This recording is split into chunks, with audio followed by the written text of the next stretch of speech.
السلام عليكم ورحمة الله وبركاته. نحمده ونصلي على رسوله الكريم. أما بعد فأعوذ بالله من الشيطان الرجيم. بسم الله الرحمن الرحيم. أم خلقوا من غير شيء أم هم الخالقون. అనంత కరుణామయుడు అపార కృపాశీయుడైనటువంటి అల్లాహ్ పేరుతో ప్రారంభిస్తున్నాను. వేదికను అలంకరించిన పెద్దలు, సభాధ్యక్షులు, ముఖ్య అతిథులు, గౌరవనీయులైన ఉపాధ్యాయులు మరియు నా తోటి ఇస్లామీయ సహోదరులారా, ఈ సభలో నేను చెప్పబోయే అంశం అల్లాహ్ ఉన్నాడనే సత్యం. ఈ విశ్వంలో మనం చూస్తున్న ప్రతి సృష్టి, సూర్యుడు, చంద్రుడు, రాత్రి, పగలు, ఆకాశం, భూమి, మరి కనిపించని గాలి, ప్రాణం, ఇవన్నీ వాటంతట అవే పుట్టలేదు. వీటికంటూ ఒక సృష్టికర్త ఉన్నాడు, ఆయనే అల్లాహ్. రండి సహోదరులారా, అల్లాహ్ ఉన్నాడనే సత్యాన్ని ఖురాన్ వెలుగులో తెలుసుకుందాం. అల్లాహ్ తాలా దివ్య ఖురాన్లో ఈ విధంగా సెలవిస్తున్నాడు, అమ్ ఖులిఖూ మిన్ గైరి షైఇన్ అమ్ హుముల్ ఖాలిఖూన్. ఏమిటి, వీరు సృష్టించేవాడు ఎవరూ లేకుండానే తమంతట తామే పుట్టుకొచ్చారా, లేక స్వయంగా వీరే సృష్టికర్తలా? ఈ ఆయతులో అల్లాహు తాలా ఒకే విషయాన్ని మళ్ళీ మళ్ళీ ప్రశ్న రూపంలో అడుగుతూ మనల్ని ఆలోచింపజేస్తున్నాడు. అదేమిటంటే, మనిషి ఒకప్పుడు ఏమీ లేని స్థితిలో ఉన్నాడు, తర్వాత అతను పుట్టాడు. అయితే ఇప్పుడు ఇక్కడ ఈ వాక్యము ద్వారా రెండు ప్రశ్నలు ఎదురవుతున్నాయి. ఒకటి, ఏమిటి, సృష్టికర్త లేకుండానే అతను పుట్టాడా?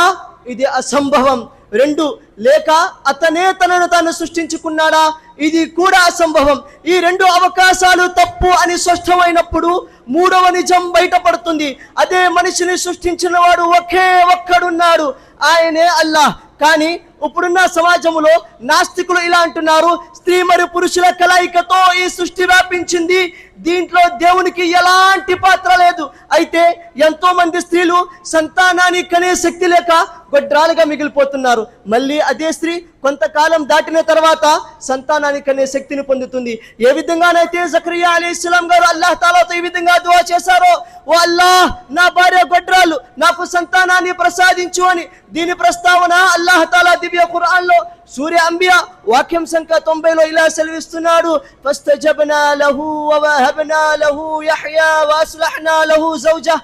మేము అతని ప్రార్థనను స్వీకరించి అతనుకు యహ్యా అనే కుమారుని ప్రసాదించాము, మరియు అతని భార్యను అతని కోసం బాగు చేశాము. ఆలోచించండి సహోదరులారా, ముందు లేనిది తర్వాత ఎలా వచ్చింది? సృష్టికర్త లేకపోతే అది ఎలా సాధ్యమవుతుంది? దీని ద్వారా అల్లాహ్ ఉన్నాడనే సత్యం స్పష్టంగా తెలుస్తుంది. అదేవిధంగా హజరత్ నూహ్ అలైహిస్సలాం గారి గురించి అల్లాహు తాలా దివ్య ఖురాన్లో సూర్య అంబియా వాక్యం సంఖ్య 76లో ఇలా సెలవిస్తున్నాడు, వనూహన్ ఇద్ నాదా మిన్ qabl ఫస్తజబ్నా లహు ఫనజ్జైనాహు వఅహ్లహు మినల్ కర్బిల్ అదీమ్. ఓ ప్రవక్త ముహమ్మద్ సల్లల్లాహు అలైహి వసల్లం, నూహ్ మొరపెట్టుకున్న సమయాన్ని కూడా మీరు గుర్తు చేసుకోండి. మేము అతని మొరను ఆలకించి ఆమోదించాము, మరియు అతనిని అతని ఇంటి వారిని తీవ్రమైన వ్యాధి నుండి కాపాడాము. ప్రేమైన సహోదరులారా, దుఆ స్వీకరించబడటం, కష్టాలలో ఉన్న వారికి సహాయం అందటం, ఈ ఇంద్రియ ఆధారాలతో అల్లాహ్ ఉన్నాడనే సత్యం స్పష్టంగా తెలుస్తుంది. అల్లాహు తాలా మానవుని సృష్టించిన తర్వాత వారిని అలాగే వదిలేయలేదు. సూర్య షమ్స్ వాక్యం సంఖ్య 7లో అల్లాహ్ ఇలా సెలవిస్తున్నాడు, వనఫ్సిన్ వమా సవ్వాహా. ఆత్మ సాక్షిగా మరియు దాన్ని తీర్చిదిద్దిన వాని సాక్షిగా.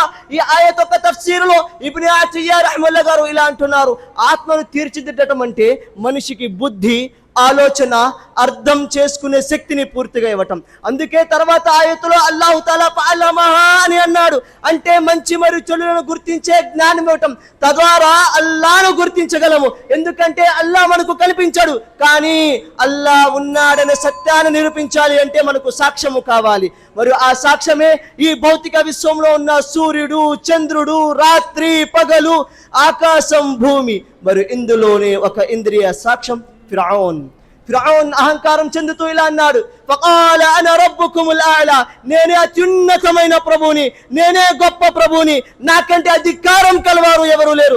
ఒకవేళ ఎవరైనా ఉన్నా వారందరూ నా ఆధీనంలోనే ఉంటారని ప్రకటించాడు. కానీ చివరికి సముద్రంలో మురిగి మరణించాడు. అల్లామా సాదీ రహ్మతుల్లాహి గారు ఇలా అంటున్నారు, అల్లాహు తాలా సముద్రానికి ఆదేశించాడు ఫిరౌన్ యొక్క శవాన్ని ఒక ఎత్తైన ప్రదేశంపైకి విసిరేయమని. దీని ప్రస్తావన అల్లాహ్ తాలా దివ్య ఖురాన్లో సూర యూనుస్ వాక్యం సంఖ్య 92లో ఇలా సెలవిస్తున్నాడు, ఫల్యౌమ నునజ్జీక బియదిక లితకూన లిమన్ ఖల్ఫక ఆయా. ఈ రోజు నీవు నీ తర్వాతి తరాలకు గుణపాఠం అయ్యేందుకు నీ శవాన్ని మాత్రమే మేము రక్షిస్తాము. దీని ద్వారా తెలుస్తున్న విషయం ఏంటంటే ఫిరౌన్ అల్లాహ్ తాలాను తిరస్కరించాడు. అల్లాహ్ అతనికి శిక్ష విధించాడు. అల్లాహ్ అతనికి శిక్ష విధించటం, అతని శవాన్ని కాపాడటం, మరియు అతని శవం నేటికి కూడా national museum of Egyptian civilization లో ఉండటం, ఇది అల్లాహ్ ఉన్నాడనే సత్యానికి నిదర్శనం. చివరిగా అల్లాహ్ తాలాతో ఏమిటంటే, అల్లాహ్ తాలా మనందరికీ అల్లాహ్ ఉన్నాడనే సత్యాన్ని తెలుసుకుని అల్లాహ్ పట్ల మరియు ఆయన ప్రవక్త పట్ల విధేయతతో జీవితాన్ని జీవించే సౌభాగ్యాన్ని అల్లాహ్ తాలా మనందరికీ ప్రసాదించుగాక. ఆమీన్ సుమ్మా ఆమీన్ వ ఆఖిరు దఅవానా అల్హమ్దులిల్లాహి రబ్బిల్ ఆలమీన్. అస్సలాము అలైకుం వరహ్మతుల్లాహి వబరకాతుహు.